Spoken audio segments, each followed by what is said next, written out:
I wanted a bit more of a light-hearted video here. Sometimes it can get a bit serious about training, goals, mindsets, races. So this is a little bit more some of my funny stories from a few Ironmans over the years that happened to me.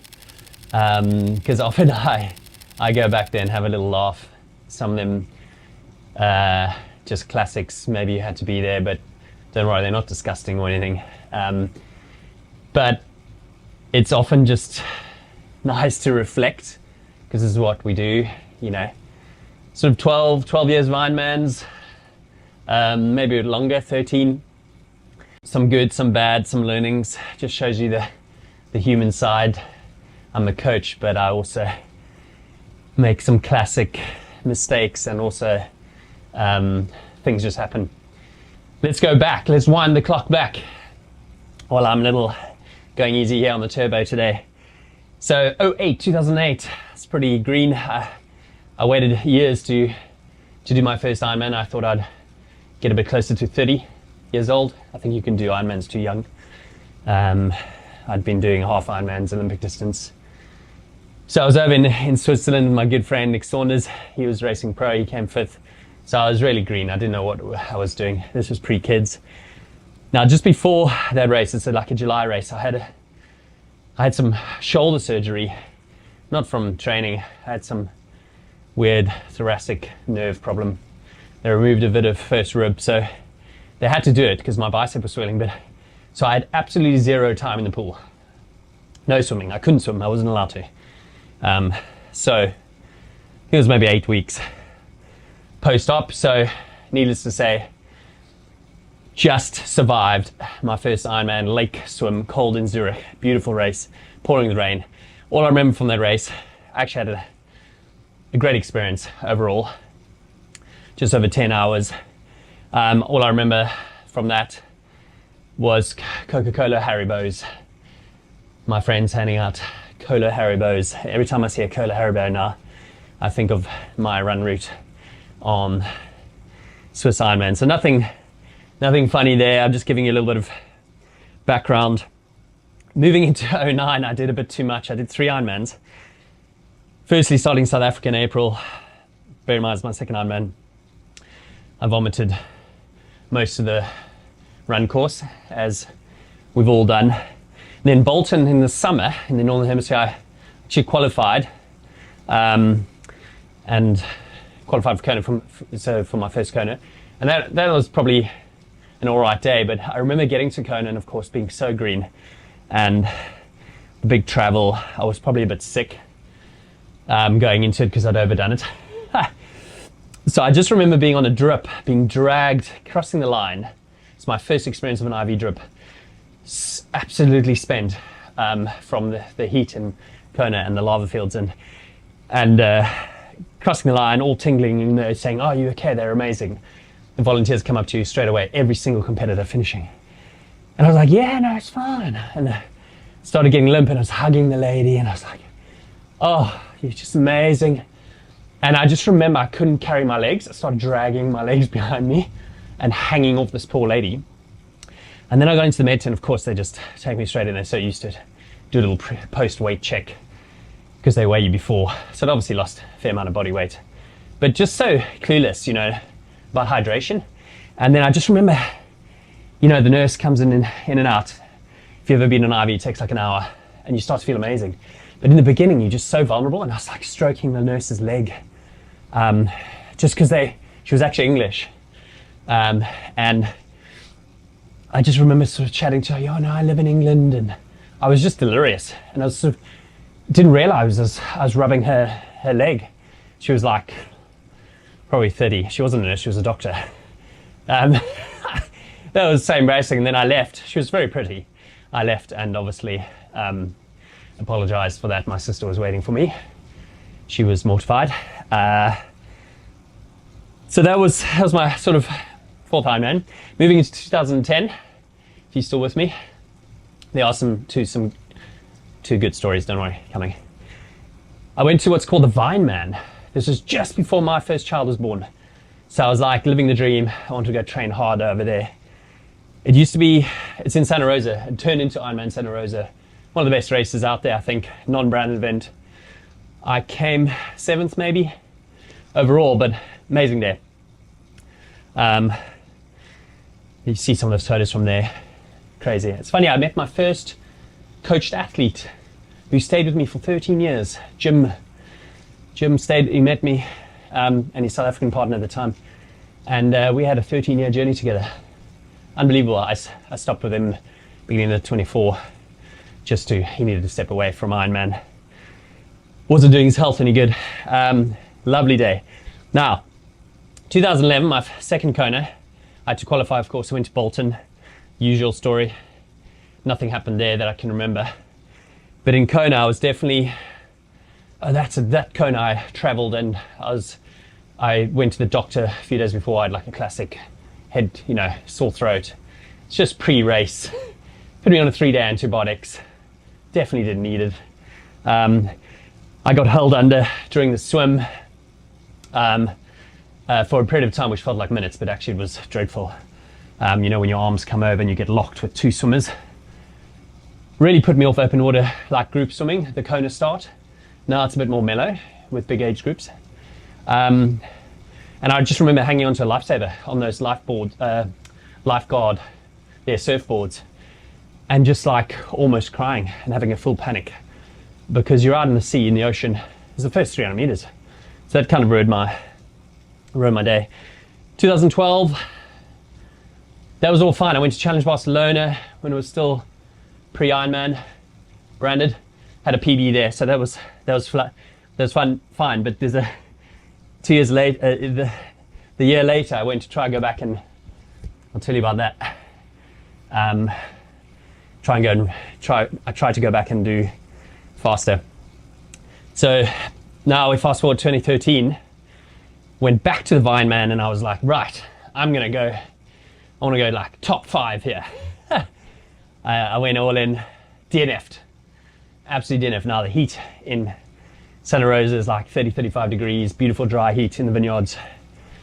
I think I was lying 8th on the run, and just didn't have it up here.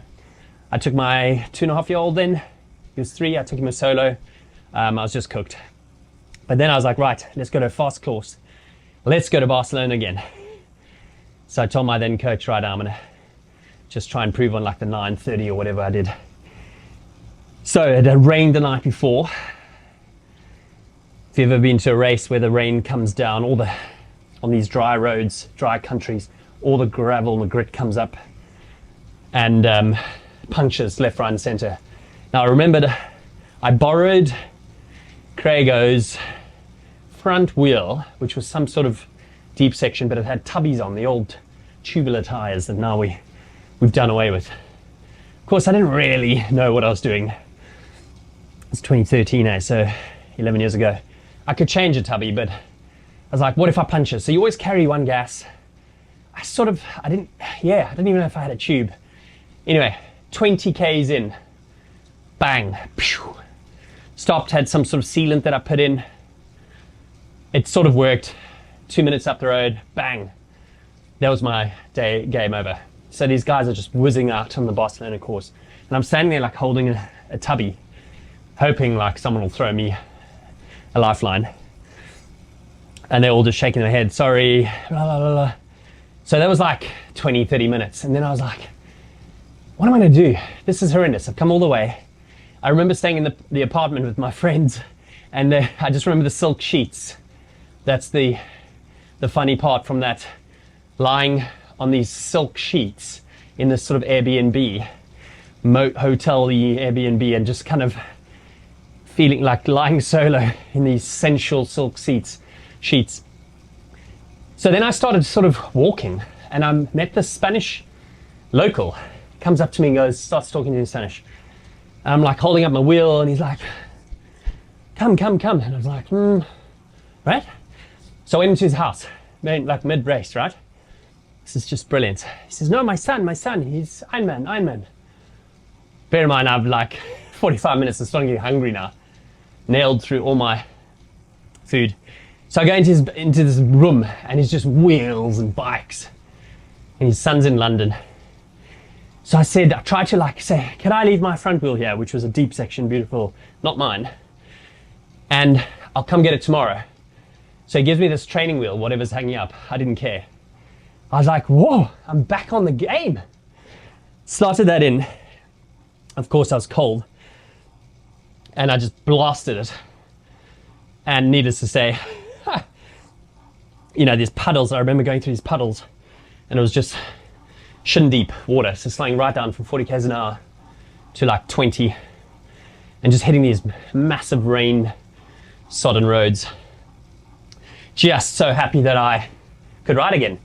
I caught a couple of my clients, 2 of them were racing. They thought I was on my second lap. I was on my first lap. So I got a bit annoyed. It went too hard, clearly, and overcooked it. And then I think I was pretty negative, and I finished, but I walked and ran and did 11 hours something.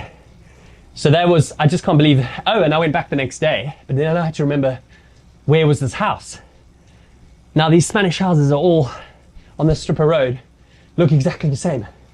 I didn't take a note of what kilometer I was at. Oh my gosh, I'm knocking on doors, can't speak Spanish. I found the house, took him some wine, got my wheel back, got it back to Craig. Whew. Classic story. Now, the first really funniest thing, proper funny, 2014. Right at the end of the year, I decided, right, I need to go to a fast course, go to Western Australia in December. Oh my Lord. So hot, so dry. If you've ever been to Oz. Beautiful race. I'd come from winter here at October, November, trying to do these indoor turbos. 5 hours on the TT bike. No heat acclimation, kind of, I mean, besides doing a bit of indoor work, but no heat work. Get there all on my own, bit nervous. Completely just undercooked the hydration, completely. Sodium. I was still just learning, didn't know what I was doing around hydration. So I walked and fudged the run. Oh my gosh. My second IV drip. But to get into the med tent in Australia was one of the hardest things. So bear in mind, say it took me like 10:50 or something to finish. And I was obviously in sort of quite good shape for that. And sitting in the triage, and they won't let you in like properly to stage 2, because you could just be like hungry, or, you know, they give you a bit of sugar, and of course I've been vomiting and really seeming sick. So eventually, half an hour in triage, okay, come into the med tent. Empty, not a soul in there, still too early in the day. A lot of the med tent guys come in 6 p.m, 8 p.m. in the evening. Sun was still up, and I was horrendous. And there's not a soul in there, there's nurses and doctors anyway. Bear in mind, I'm like 73, 74 kilos, whatever I was, not heavy. I eventually get to, all I want to do is lie down on a table. I'm desperately asking for a drip or some help. And they whack me on this table, just about to hook me up, and the whole bed collapses underneath me. Bash, bang. So I walked in with one issue, created another one, and they were mortified. And I was like, no, it's great. Don't worry about it, I didn't feel anything. Oh my gosh. Not only was the lightest guy there, they didn't put the beds up properly. So complete bang crash without the drip in me. So they patched me up from that, whacked an IV on, and 45 minutes later started feeling good again. Came out right as rain. Didn't know I did anything. All right, so that moves me on to 2015. 2 Ironmans that year. Went all the way back to South Africa. Nothing to report, just a great holiday there, see my family. And then I went back to Bolton to try and do well. Again, to, I suppose, chase the dream. No qualification there for Kona. Right, 2016. Decided to go on a family holiday, take my son again, who's now probably 6, to Boulder, to the altitude, to see my sister, lives in the US. Get there 2 weeks before, loads of, the thin air was just savage.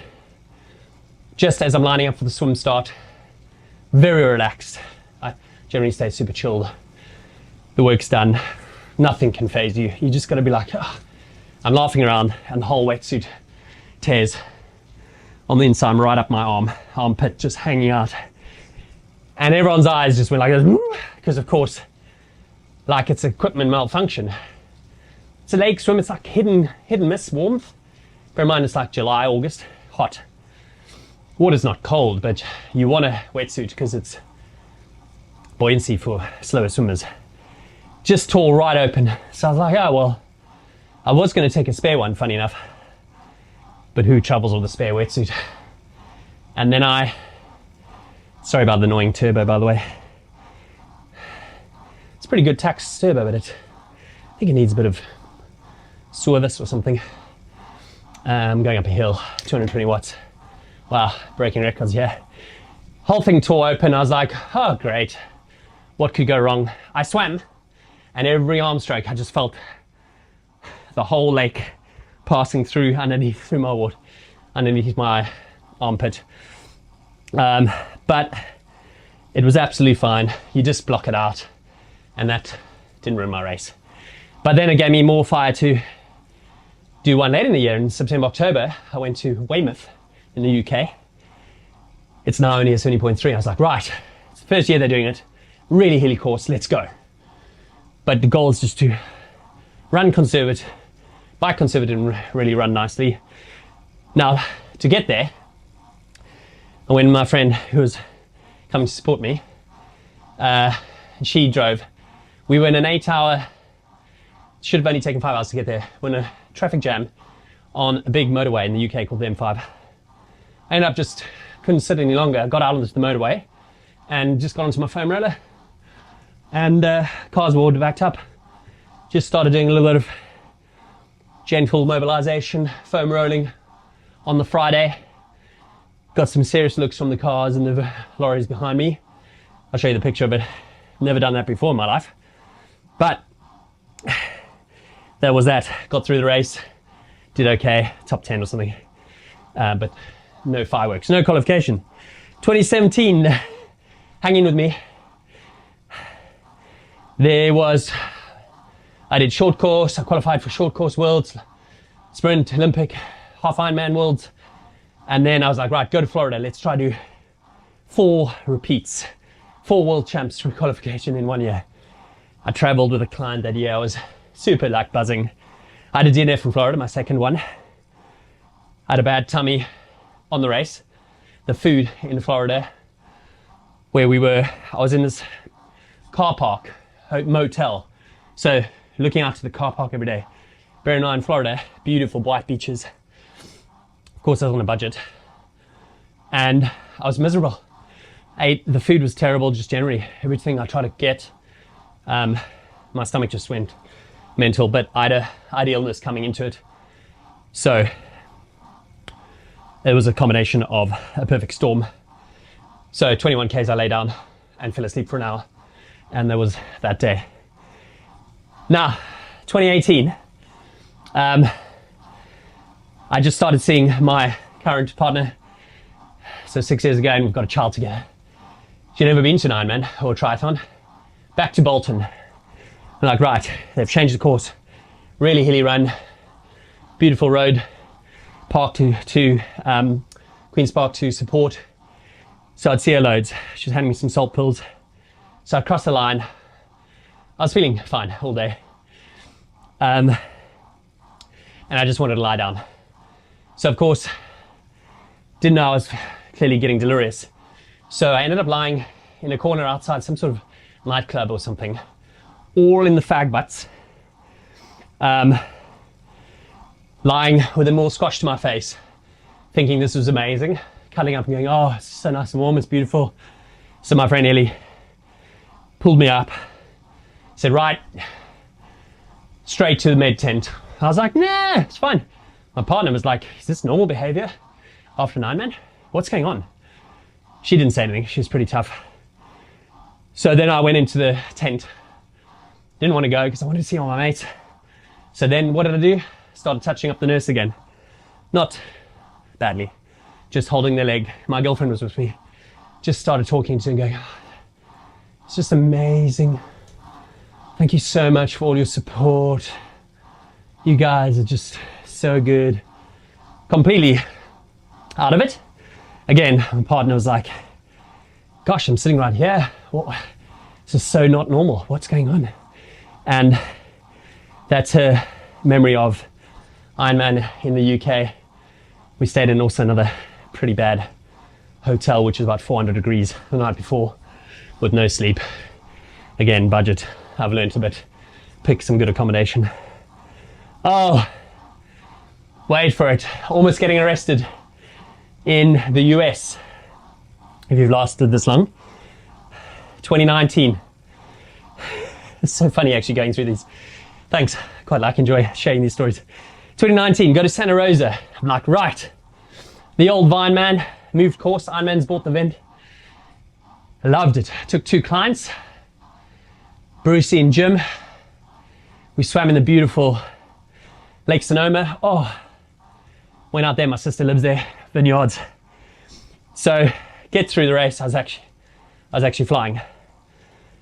So little did I know, well, I forgot, you can't sort of get naked in the US. They, indecency. Being South African, we generally just change anyway. A bit more conservative in the UK. So across the line, I knew some friends from, my sister's been there for 20 years, so I had some friends. They're like, "Oh, Andy, you still doing triathlon?" I'm like, "Yes, it's great." So I missed, 2 things happened. I missed Kona by 8 seconds. 8 seconds over 9 hours, whatever. Had a great day. No regrets. But on my second lap of the bike, 2/3 in, water bottle, I was doing this, water bottle flew off. And I heard a motorbike. Now, you never want to litter. And the rules are if you litter, you get a 5-minute penalty. So I'm like, hit the brakes, no one's around me. Stop, turn around, get my bottle, put it back in. However long that cost me, I remember thinking, gosh, if I'd let that bottle go, I would have definitely not lost that 8 seconds, and I would have got Kona. But everything happens for a reason. I might have got the 5 minutes and lost the place. But I learned something. One of my best marathons there, over the last sort of, 7-8 years, just changing my fat metabolism, working a bit more on lower carb in training and so forth. That was quite a nice change. And then, of course, comes after the race. I'm like, you just do anything. You can't really move very well. You want to put normal clothes on. You want to get out of these stinky lycra. So I go to this little alcove. I'm like, oh, just my friends are standing outside, US friends. And whip off. They turn their back sort of thing. I'm just about to whip off or put my trousers back on, and the CHP, California Highway Patrol, come around. Whoop, whoop. And they're just about to find me and arrest me or whatever they want to do, because they just see this dude getting semi-naked in the town center, because there's quite a lot of homeless in Santa Rosa, quite a lot of vagrants. Oh man, needless to say, I was pretty delirious, but I had a beer by then, a nice paella, Spanish food there, the Mexican influence. And yeah, just a shocker. Anywhere else I would have been totally fine. I narrowly escaped it by about 10 seconds of getting arrested straight away. And now I'm coming towards the end of the block. 20, nothing happened. 21, I was like, I've got to use this race entry for this COVID race entry that was going to lose, what do you call it? I was going to lose the entry because it had been postponed. I went to Mallorca. It was a pure training day. I never do an Ironman for training day, but I had to use it or lose it. And the inevitable happened to me, where it happens to most people, and I never have it. Touch wood. The poo that was coming on the run. Now, I'd obviously had a little bit too many solids on the bike. I was feeling quite good. I remember running past Cam Worth. He was obviously a lap or two ahead of me. What a guy. Love Cam Worth. Offered him some salt pills. He said, no, I'm all right, mate. I think he came fourth. He was hanging in. So I'm feeling great. I'm running like 3:20, 3:30 marathon. And then there's like an aid station every, mile. So 7 minutes, 8 minutes. And I need to go for a poo. I didn't know what the story was, didn't know why I was, but it was cramping. Anyway, you're wearing a tri suit, you've got race belts, unzipping, I had a fuel belt with bottles. Oh man, I remembered where the toilets were. Needless to say, I just made it with about 3 seconds to spare, where I actually had to get unstripped, quickly go into the portaloo. I was in there for about 10 seconds. It was absolutely fine. Quick exit in that department. And I was like, oh, that just had to come out. Back on the run course, saw the fellow that was supporting me, Peter, came over from Yorkshire. Again, never seen, he's in his 60s, never seen an Ironman before. Thought it was bonkers. And cracked on. Nice training day.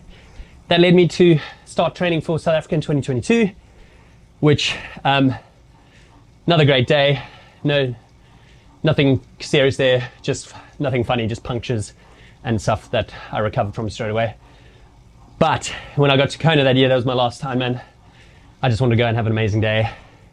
It's getting a bit older, I wasn't sure when I'd get back to the race. And I just remember the prices being 3 times the price of everything to get there, accommodation, all those stories. Anyway, car hire was going to be like $1,500. So I found a little loophole.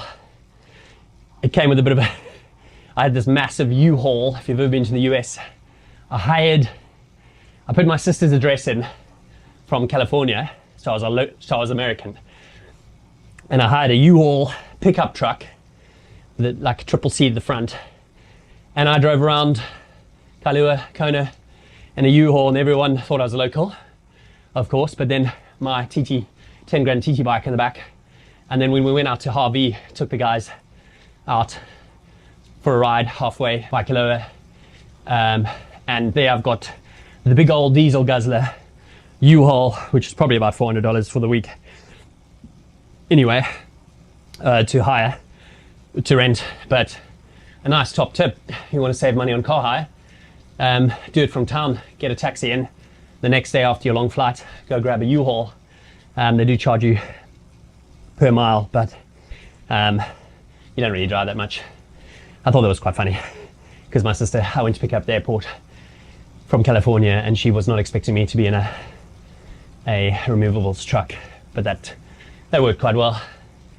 Anyway, just thought something light, something fun while I'm doing a bit of zone 2. It's a good little test if you can hold a conversation. I'm definitely in zone 2. What is my heart rate? 109. Yeah, I suppose if I'm under 125, 30, I'm in zone 2. So just ticking over. Thanks for listening and happy 2025.